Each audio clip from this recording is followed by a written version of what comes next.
Mga kabalita, nasa Cairo, Egypt ngayon si Rafi Tima para bantayan ang repatriation ng mga kababayan natin mula naman sa Gaza. Rafi, magandang umaga mula sa Pilipinas. Anong sitwasyon mo dyan ngayon? Ivan at Tony, magandang umaga din sa inyo. Dito nga ako sa Cairo para pag-update dito sa isasagong repatriation ng mga Pilipino na galing sa Gaza. Pero sa ngayon ay nagkakaroon ng komplikasyon dito sa ginagawang repatriation dahil sa nangyaring pagkaroon ng pagsabog sa isang ospital sa Gaza.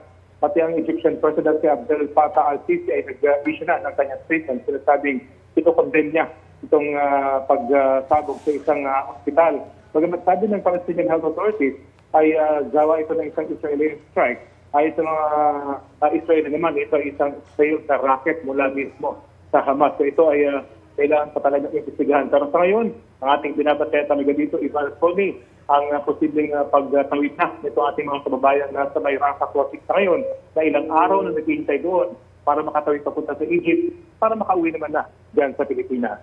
Oo, Rafi, dahil dun sa sinasabi mong komplikasyon nga dito dahil sa pagsabog sa isang ospital, ano ang tsansa na makapunta pa kayo sa Rafah crossing? Paano yung ruta nyo dyan? Pagpunta naman sa Egyptian side na Rafah crossing ko ay madali na lamang yan dahil safe naman dito sa Egypt side. Bagamat mahigpit din naman sa Egyptian authorities sa mga nagpupunta sa Rafah crossing dahil ayaw nilang magkaroon ng pag-iipon doon ng mga gustong tumulong para makatawid itong mga naiipit dyan sa may Gaza side ng Rafah crossing. So sa ngayon ay naghahanda tayo pumunta dito sa may Rafah para tingnan natin mismo kung ano yung sitwasyon doon. At ito yung co-coordination siyempre sa Egyptian Embassy dito sa Cairo. Okay. Ilang oras pa ba yung babayahihin papunta sa Rafah crossing from where you're at now?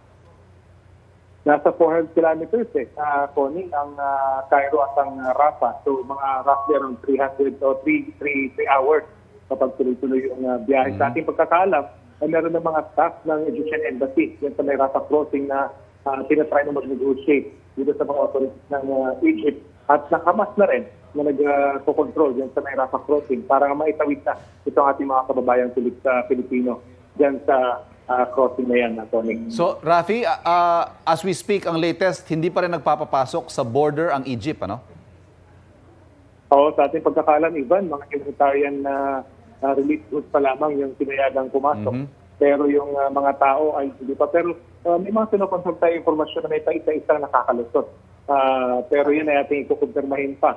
Dahil kapag nag-open na yan, ay sigurado, kumbaga parang floodgate na, Ivan, Pagka in-open na yan, para sa mga naiipit na refugees siguro, kaya mga repatriate na nasa crossing, ay sigurado tuloy-tuloy na yan, bubuksan na yan para sa lahat ng nationalities. Ingat kayo dyan, Rafi, at ang iyong buong team. Maraming salamat at makikibalita pa rin kami sa inyo. Maraming salamat, Conet Ivan. Balita ko, may tututukan kayo tuwing 10:30 a.m. sa GTV. Alamin ang mahalagang balita at impormasyong dapat nyong malaman sa Balita Ko tuwing Lunes hanggang Biyernes. Mag-subscribe din sa GMA Integrated News sa YouTube.